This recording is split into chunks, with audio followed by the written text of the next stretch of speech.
if f of x እኩል ይሆናል radical of x squared plus 3x and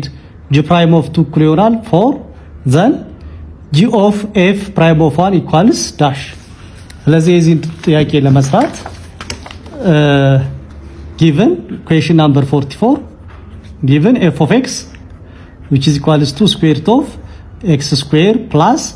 3x አለን and g prime of 2 አራት አለን ስለዚህ የተጠየቅነው g of f at 1 ይሆናል ማለት ነው ይሄንን ነው የተጠየቅነው ስለዚህ ይሄን ከመስራታችን በፊት g of f prime of x ማለት ምን ማለት ነው የሚለው እናያለን ስለዚህ ይሄ ማለት g prime of f of x times f prime of x ነው ማለት ነው ስለዚህ f prime of x እንደመፈለግ ራዲካል ነው ሶ የምታስታውሱት ከሆነ ራዲካል ኦፍ x ማለት ራዲካል ኦፍ x ደሪቬቲቭ ስንል ይሄ ማለት x the power of ራዲካል ማለት ፓወሩ 1/2 ነው ደሪቬቲቭ ነው ስለዚህ ፓወሩ ይወርዳል ፓወር ሩል ነው የምንጠቀመው ፓወሩ ይወርዳል ሶ 1/2 ይሆናል ሶ x the power of 1/2 minus 1 ስለዚህ ይሄ ማለት 1/2 x the power of 1/2 minus 1 ማለት minus 1/2 ነው ስለዚህ 1/2 x the power of 1/2 ይሆናል ሶ 1/2 square root of x ይሆናል ማለት ነው ስለዚህ ይሄ የደሪቬቲቭ ኦፍ ራዲካል x ነው ስለዚህ f prime of x ን በተመሳሳይ f prime of x ማለት square root of x square plus 3x the whole derivative ማለት ነው ስለዚህ በዚህ መሰረት ውስጥ ያለው x square plus 3x የዚህን ፎርም ይዛል ስለዚህ 1/2 square root of x square plus 3x ይሆናል ቼን ሩልን አፕላይ ስናደርግ ነገር ግን ሲባዛ የውስጠኛው ደሪቬቲቭ the derivative of x square plus 3x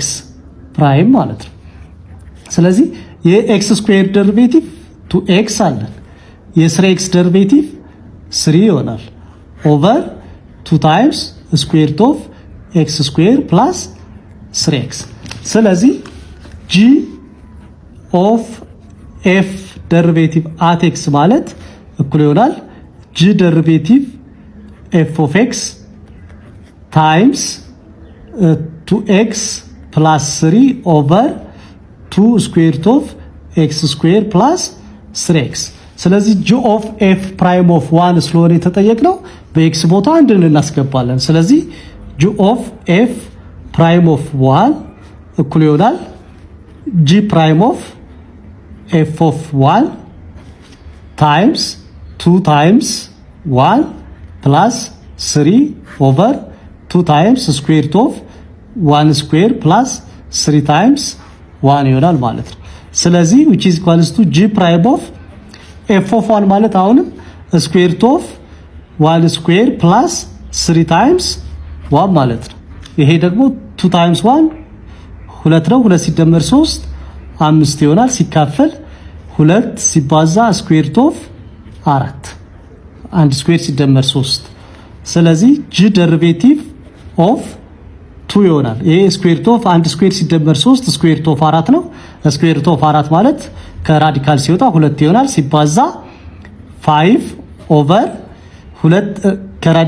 ከራዲካል ሲወጣ 2 ነው 2 ሲባዛ በ2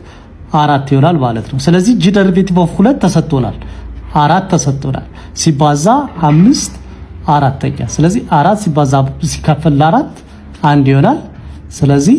5 ይሆናል ማለት ነው the derivative of g of f prime of 1 5 ይሆናል መልሳችንም አሁንም d ይሆናል ማለት ነው